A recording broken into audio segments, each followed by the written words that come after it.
at pagsamo ng bayan mo. Viva poong Jesus Nazareno. Sa ngalan ng Ama at ng Anak at ng Espiritu Santo, Amen. ang pagpapala ng ating Panginoong Hesukristo, ang pag-ibig ng Diyos Ama, at ang pakikipagkaisa ng Espiritu Santo naway sumainyong lahat. At sumaiyo rin. Mga kapatid, tinipon tayo bilang kaanib ng angka ng Diyos, kaya dumulog tayo sa maawaing Panginoong nagpapatawad ng lubos. Sinugong tagapagpagaling sa mga nagsisisi, Panginoon, kaawaan mo kami. Panginoon, kaawaan mo kami. Dumating na tagapag-anyayang mga makasalanan ay magsisi, Kristo, kaawaan mo kami. Kristo, kaawaan mo kami. Nahaluklok ka sa kanan ng Diyos Ama para ipamagitan kami. Panginoon, kaawaan mo kami. Panginoon, kaawaan mo kami. Kaawaan tayo ng makapangyarihang Diyos, patawarin tayo sa ating mga kasalanan at patnubayan tayo sa buhay na walang hanggan. Amen. Manalangin tayo. Ama naming makapangyarihan, sa pagdating ng iyong anak, bigyan mo ng kagalakan kaming mga lingkod mong hindi karapat-dapat dahil sa aming pagsuway na pinagsisisihan at inihingi namin ng kapatawaran sa pamamagitan niya kasama ng Espiritu Santo magpasawalang hanggan. Amen. Magsiupo na po ang lahat. Pagbasa mula sa aklat ni Propeta Isaías. Ikaw ay umawit, o babaeng baog, tinig mo'y itaas. O ikaw na hindi nakararanas ng hirap sa panganganak, ang magiging supling mo'y higit na marami kaysa may asawa. Gumawa ka ng mas malaking tolda, habaan mo ang mga tali at dagdagan ang tulos. Ikaw ay kakalat sa buong daigdig. Mababalik sa iyo, Israel, ang lupaing nasakop ng ibang bansa. Ang mga lungsod na ngayon ay wasak, ay gagawing tirahan ng maraming tao. Huwag kang matakot, pagkat hindi ka nahahalayin uli, ni aaglahiin pa. Malilimot mo nang ika'y naging taksil na asawa, pati malungkot na alalahanin ng pagiging balo. Sapagkat ang iyong naging kasintahay ang may likha sa iyo. Siya ang makapangyarihang Panginoon. Ililigtas ka ng Diyos ng Israel. Siya ang hari ng lahat ng bansa. Israel, ang katulad mo ay babaeng bagong kasal. Iniwan ng asawa, bat-bat ng kalungkutan. Ngunit tinawag kang muli ng Panginoon sa kanyang piling at sinabi, sandaling panahon kitang iniwanan, ngunit dahil sa tapat kong pag-ibig, muli kitang kukupkupin. Sa tindi ng galit, nilisan kita sandali, ngunit habang panahon kong ipadarama sa iyo ang tapat kong pagmamahal. Iyan ang sabi ng Panginoong nagligtas sa iyo. Nang panahon ni Noe, ako ay sumumpang di na mauulit na ang mundong ito'y gunawin sa tubig. Gayon din sa ngayon, iiwasan ko nang sa iyo'y magalit at hindi na kita parurusahan uli. Maguguho ang mga bundok at ang mga burol, ngunit ang pag-ibig ko'y hindi maglalaho.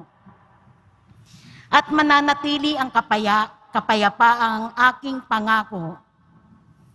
Iyan ang sinabi ng Diyos na Panginoon na nagmamahal sa iyo.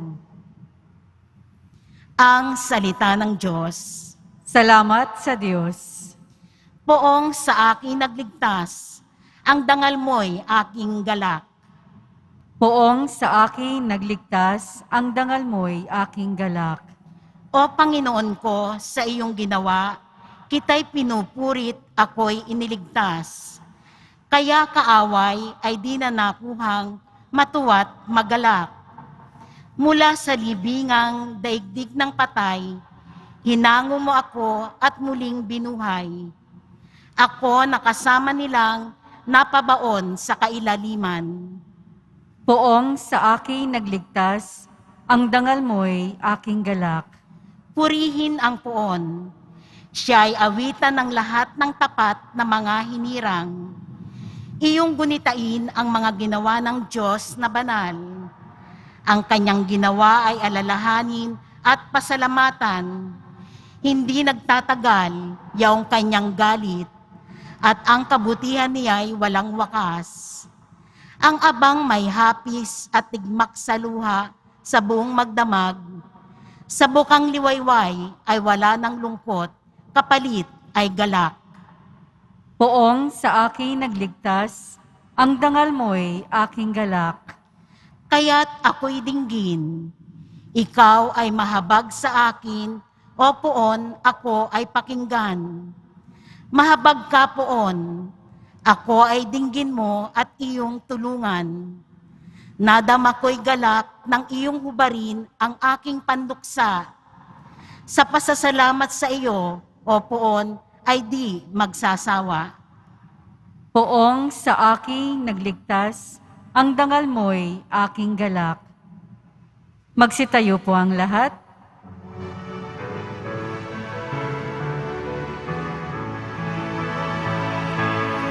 Alleluia, Alleluia, Alleluia,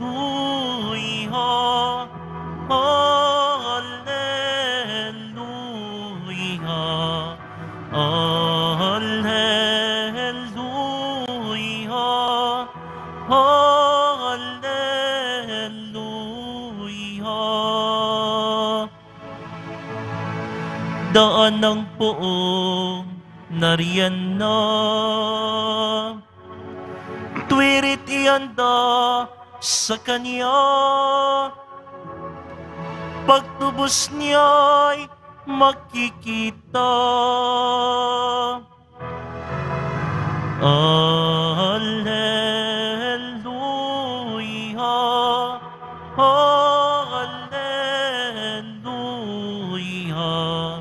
Alleluia, Alleluia.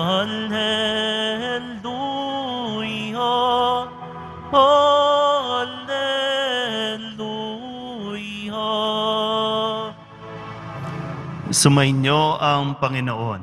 At sumayo rin. Ang mabuting balita ng Panginoon ayon kay San Lucas. Papuri sa iyo, Panginoon. Pagkaalis ng mga sinugo ni Juan, si Jesus ay nagsalita sa mga tao tungkol kay Juan. Bakit kayo lumabas sa ilang? Ano ang ibig ninyong makita? Isang tambong inuugoy ng hangin? Ano nga ang ibig ninyong makita? Isang taong may maringal na kasuotan? Ang mga nagsusuot ng maringal at namumuhay sa karangyaan ay nasa palasyo ng mga hari. Ano nga ba ang ibig ninyong makita? Isang propeta? Oo, at sinasabi ko sa inyo, higit pa sa isang propeta, sapagkat si Juan ang tinutukoy ng kasulatan. Ipadadala ko ang aking sugo na mauuna sa iyo. Ihahanda niya ang iyong daraanan. Sinasabi ko sa inyo, si Juan ang pinakadakila sa mga isinilang, ngunit dakila kaysa kanya ang pinakaaba sa mga taong pinaghaharian ng Diyos. Pinakinggan siya ng mga mamamayan, pati ng mga publikano. Ang mga ito'y sumunod sa kalooban ng Diyos nang pabinyag sila kay Juan. Subalit tinanggihan ng mga Pariseyo at ng mga iskriba ang layunin ng Diyos sa kanila, sapagkat hindi sila nagpabinyag kay Juan. Ang mabuting balita ng Panginoon. Pinupuri ka namin, Panginoong Heso Kristo. Magsiupo na po ang lahat. Isang magandang araw po sa inyong lahat. Mapagnilayan natin kung ano ang paanyaya sa atin ng Diyos na baka maaring tingnan natin para mas maging maayos ang ating pamumuhay.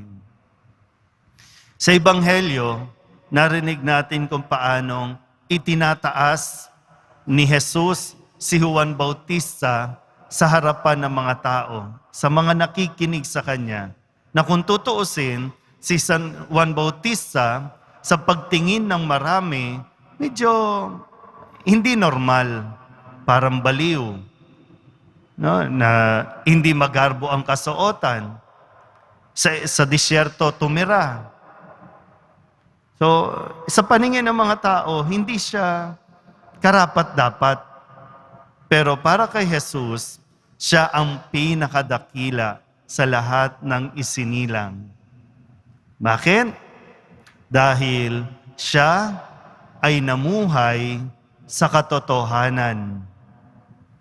Hindi lang basta namuhay, kundi nagpahayag ng katotohanan. Yung totoo, no? Yung sa totoo lang. Kaya marami sa atin ang namumuhay sa kalungkutan dahil nagsimula tayong magtago ng ating tunay na nararamdaman. Marami din sa atin ngayon ang nag-aaway-away dahil sa katotohanan na pinaniniwalaan natin. Ngayon kasi po, ang katotohanan nagiging subjective. Pag sinabing subjective, depende kung sino ang nagsasalita. Na madalas natin, nagiging bias tayo sa pinakikinggan natin na kahit mali, dahil bias nga tayo, nagiging totoo at pinaniniwalaan natin. Pero wala eh. Matigas ang ulo natin eh. Alam na nga natin minsan niloloko tayo eh. Pero suportado pa rin natin sila. Alam na nga natin na nagsisinungaling, pero believe na believe pa rin tayo sa kanila. Eh paano maayos ang buhay natin?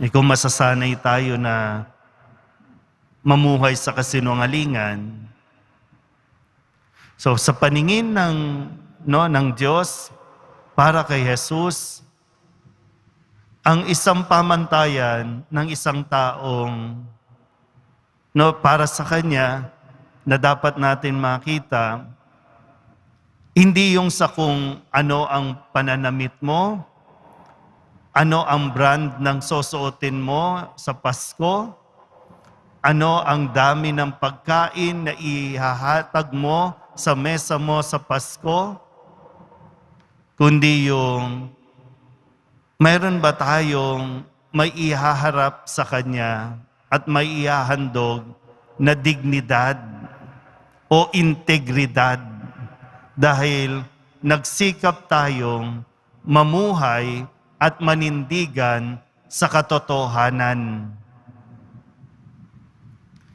Kasi mas pa po, no? Dati talagang naririnig natin yung mga linyahan natin na di bali ng mahirap. Di ba? Di bali ng mahirap. Importante may dangal. Di bali ng tuyo ang kinakain. Basta't nanggaling sa tama, sa mabuti. Buhay pa ba ang ganyang prinsipyo at pananaw? O lagi na lang, kailangan natin kumampit eh. Kaya kahit maling tao, kahit nagsisinungaling, kailangan natin paniwalaan eh, para tayo mabuhay. Ang importante ay kung sa paningin ng Diyos, may dignidad tayo, hindi sa paningin ng mga tao. Ang importante, yung humahanga sa atin ang Diyos sa paninindigan nating magdala at magpahayag ng katotohanan, hindi sa kung paano tayo hinahangaan at magugustuhan ng mga tao. Hindi natin ikaliligaya yan.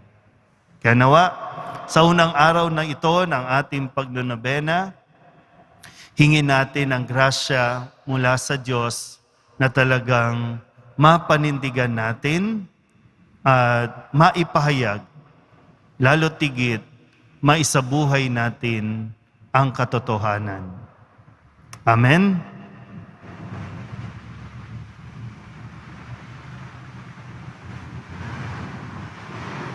Magsitayo po ang lahat. Minamahal kong mga kapatid, ipinahayag ng mga propeta ang pagdating ng ating manunubos sa pamamagitan ng pangangaral ng pagsisisi sa kasalanan. Ibinalita ni Juan Bautista ang kanyang pagdating. Sa diwa ng pagsisisi, hilingin natin ang tulong ng Diyos sa pamamagitan ng ating mga panalangin. Ang ating pong itutugon, Panginoon, ituro mo sa amin ang iyong daan. Panginoon, ituro mo sa amin ang iyong daan. Ang Santa Iglesia, naway maihayag ang kaluwalhatian ng Panginoon at maipakita sa lahat ng tao. Manalangin tayo. Panginoon, ituro mo sa amin ang iyong daan. Ang mga pinunong Kristiyano, naway maging kasangkapan ng katotohanan at katarungan para akayin ang kanilang bayan sa landas ng kapayapaan. Manalangin tayo. Panginoon, ituro mo sa amin ang iyong daan. Ang ating mga puso, naway maging bukas sa pagtanggap sa mensahe ng mga propeta na nagsasalitang parang mga tinig sa ilang. Manalangin tayo. Panginoon, ituro mo sa amin ang iyong daan. Ang pagtitiyaga ng Diyos, naway maranasan ng iba sa pamamagitan ng ating mabuting pakitungo sa kanila. Manalangin tayo. Panginoon, ituro mo sa amin ang iyong daan. Ang mga taong inaalaala natin ang kamatayan, naway magtamo ng kapatawaran at kapayapaan. Manalangin tayo. Panginoon, ituro mo sa amin ang iyong daan. Idulog din natin sa Panginoon ang ating mga personal na kahilingan at mga panalangin para sa ating mga pamilya. Ganon din ang lahat ng mga misang pasasalamat, espesyal na intensyon at mga kaluluwa na hinihiling na ipagdasal sa misang ito.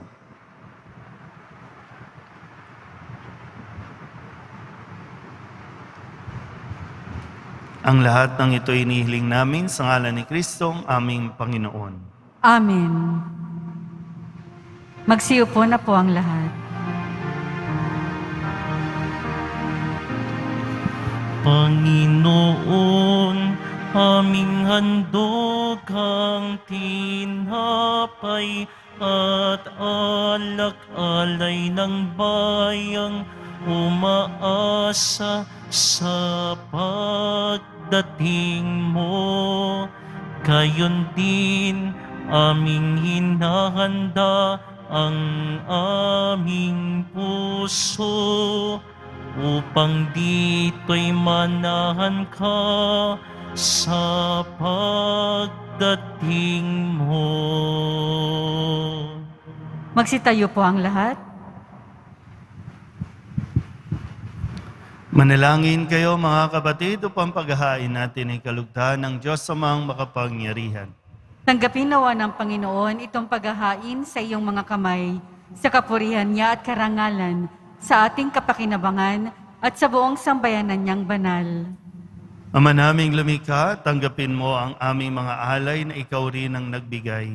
Magdulot nawa ito ng gantimpalang kaligtasan na ngayon pa man ay amin ng pinakikinabangan sa pamamagitan ni Jesucristo kasama ng Espiritu Santo magpasawalang hanggan. Amen. Sumainyo ang Panginoon. At sumaiyo rin. Itaas sa Diyos ang inyong puso at diwa. Itinaas na namin sa Panginoon. Pasalamatan natin ang Panginoong ating Diyos. Marapat na siya ay pasalamatan. Ama naming makapangyarihan, tunay ngang marapat na ikaw ay aming pasalamatan sa pamamagitan ni Jesucristo na aming Panginoon.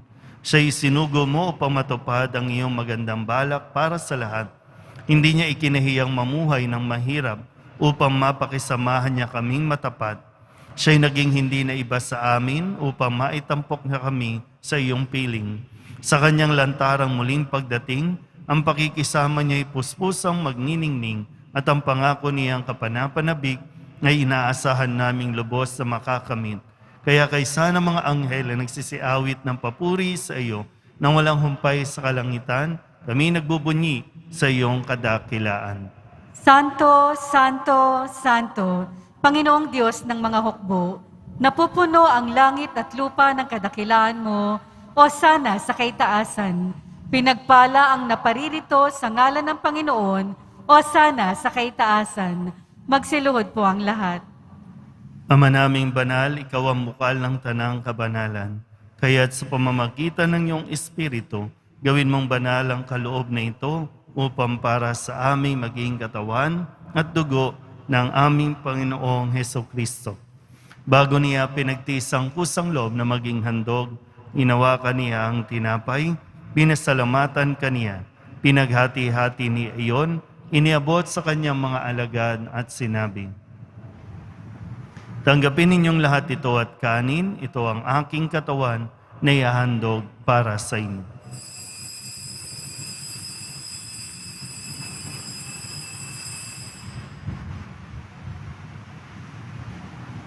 Gayun din naman, ang matapos ang hapunan, hinawakan niya ang kalis, muli kaniyang pinasalamatan. Iniabot niya ang kalis sa kanyang mga alagad at sinabi, "Tanggapin ninyong lahat ito at inumin. Ito ang kalis ng aking dugo, ng bago at wala hanggang tipan. Ang aking dugo na ibubuhos para sa inyo at para sa lahat, sa ikapagpapatawad ng mga kasalanan. Gawin ninyo ito sa pag-alaala sa akin."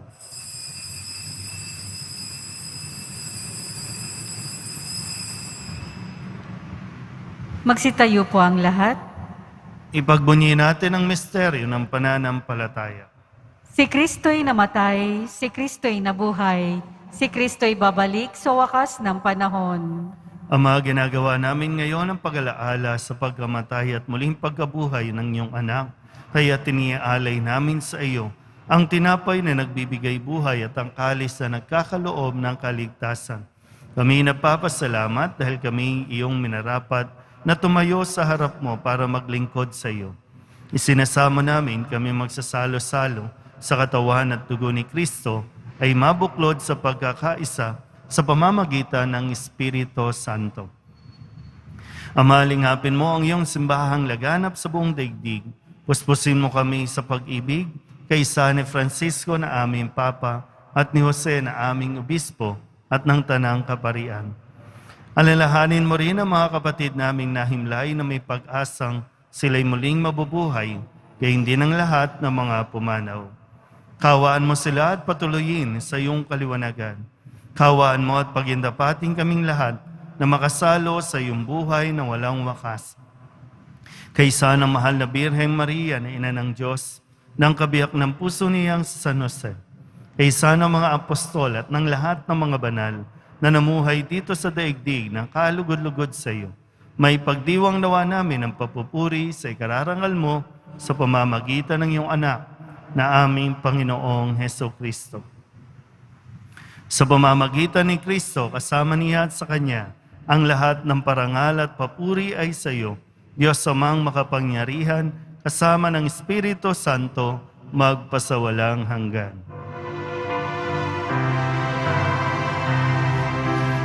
Amen, amen, amen,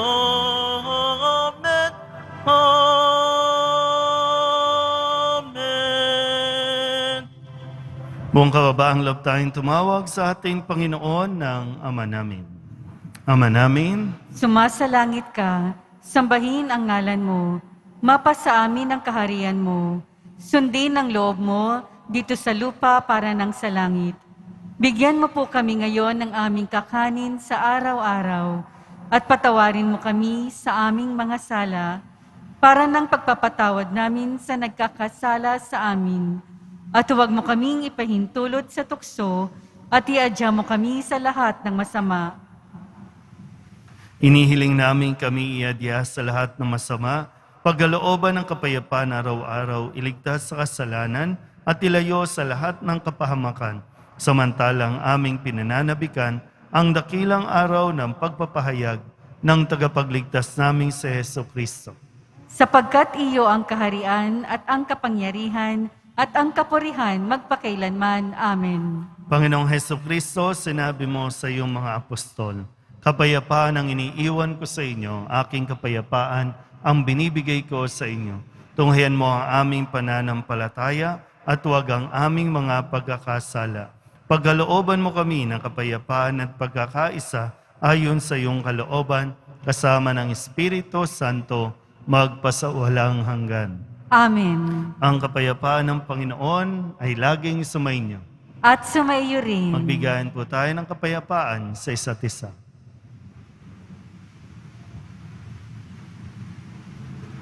Kordero ng Diyos na nag-aalis ng mga kasalanan ng sanlibutan, maawa ka sa amin. Kordero ng Diyos na nag-aalis ng mga kasalanan ng sanlibutan, maawa ka sa amin. Kordero ng Diyos na nag-aalis ng mga kasalanan ng sanlibutan, ipagkaloob mo sa amin ang kapayapaan. Magsiluhod po ang lahat.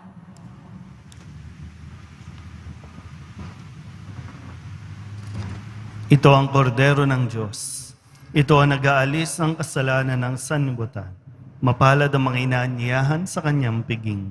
Panginoon, hindi ako karapat-dapat na magpatuloy sa iyo, ngunit sa isang salita mo lamang ay gagaling na ako.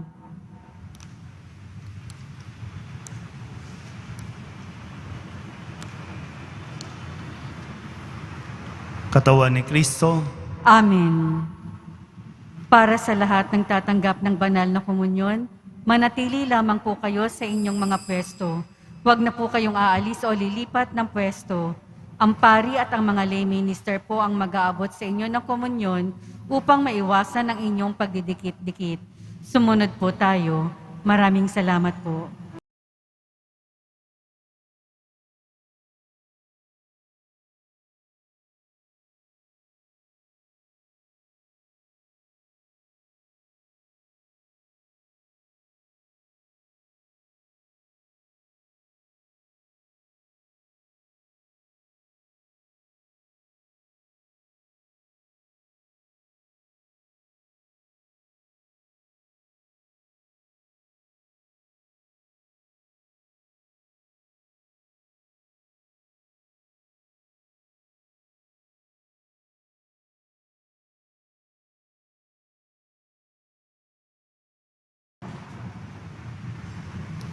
manalangin tayo.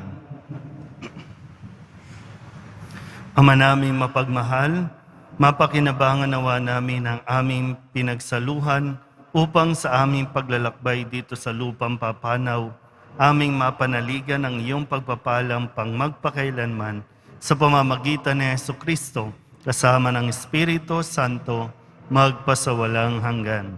Amen. Sumainyo ang Panginoon. At sumaiyo rin. Manalangin tayo para sa pagbabasbas. Pakitaas din po yung mga picture na pinamigay po sa inyo, larawan ng mahal na Birin at ng Nazareno. Mahal na pong Jesus Nazareno, inihayag mo sa pamamagitan ng krus ang walang maliw na pag-ibig ng Diyos sa sangkatauhan. Pakinggan mo ang kahilingan ng iyong angka na nagsusumamo sa iyo. Makamtanawa nila ang iyong katugunan at tanggapin ang kasagutan na may utang na loob na tinatanaw. Basbasan din po ninyo mga dala-dala nilang mga imahin at dasalan. Sa pamamagitan ng bendisyon na ito, naway maalala nila ang mga pangako nila noon sa binyag na ikaw ang kanilang ibigin at paglilingkuran bilang Panginoon magpasawalang hanggan. Amen. At pagpalain kayo ng makapangyarihang Diyos, Ama at Anak, at Espiritu Santo. Amen. Mayo kayong taglayang kapayapaan ng Poong Jesus Nazareno. Salamat sa Diyos. Magandang araw po.